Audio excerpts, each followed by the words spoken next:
Okay, folks, I've had a fun day today looking literally at the new Isuzu D-Max. So I've done a little bit of filming for Isuzu, which was kind of weird, and a little bit nerve-wracking, to be honest, worse than standing here talking straight into my phone with an audience. So what I'm going to do is I'm going to let everybody finish off just doing their proper professional cutaways and all the really good stuff that they've been doing, and then have a quick wander around, a quick poke at some of the little buttons and stuff to find out what you guys might be getting on the Colorado in the US and what's available here in the UK. So I shall cut and then come back in again. So this is it from the side, funnily enough. A bit bigger than the predecessor, a bit bigger than what we have as a rodeo. Please excuse the lovely tailgate totty at the back there. I'm going to get in so much trouble if that's heard. So yeah, it's a bit more integrated. I've only got the extended cab here, the four-door job, but there's going to be single cabs. There's going to be the kind of extra cab, that little bit longer as well. This is a relatively high spec one. I think I'm going to just keep going around, to be honest. DRLs down at the bottom, for those of you who hate DRLs. Down there. Quite a funky thing, they turn off when you engage the handbrake, which is kind of unusual. 17 inches at the bottom, non-structural side steps as well. Do you know how far around here I'm going? This one, of course, the steering wheel's on the right side. You care about that kind of thing. And this one's an auto, so it's available auto and manual. Funnily enough. Try not to get in shot round the corner there. So quite a lot of space. This one's leather, brown leather, on this on this top spec model. I couldn't forget the name. They're all named after US states because United States, because you know, you guys are into your pickups. Cruise, auto, little bingy thing which is traditional for Isuzu. This is, I say, high top spec model, so integrated radio. No sat nav in this one, but they're looking at it. They've only had these in the country a couple of weeks, so they've not really had a chance to look.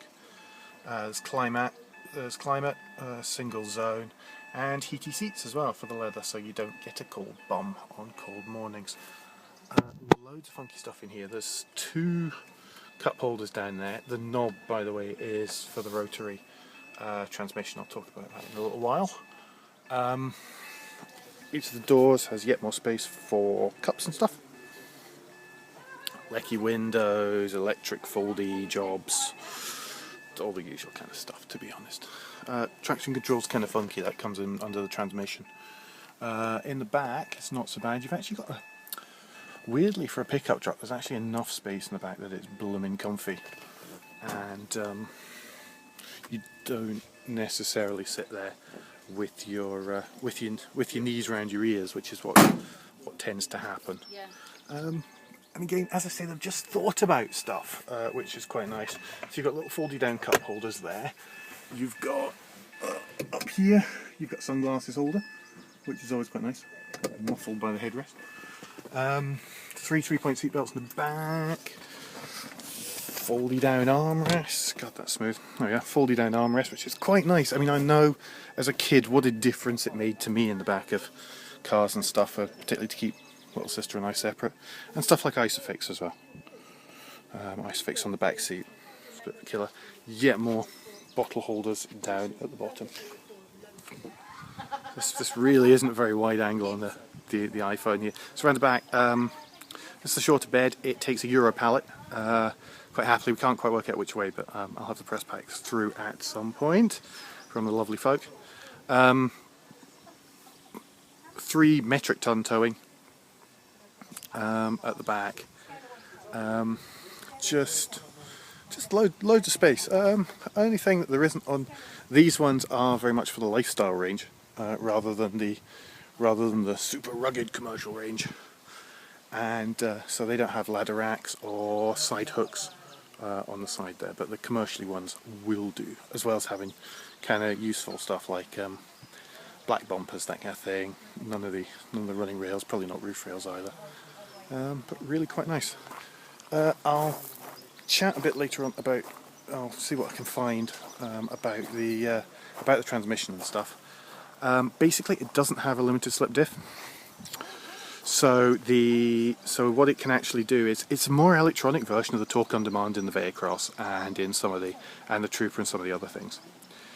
So basically, it uses the brakes, discs at the front, drums at the rear, and it can brake wheels independently, so that acts as a traction control, acts as stability control as well. But it acts as a traction control, so it can, if all three wheels are on rollers, you'll see this, it's on the YouTube site like mad. I'll try and put a link here at the bottom of the video. Three wheels are on rollers, then it will actually brake three of the wheels, so all the torque goes to the one remaining wheel. I'll point to this one because it did with two rolls at the back and one at the front. And that's how it went. Yeah, that's about it really, quite impressive. It's absolutely stunning spot here at Deer Park. You can see we're in Worcestershire. So I'm going to slap this up along with some of the photos. Probably take out some of the blurry pointy bits, and see what happens. Cheers.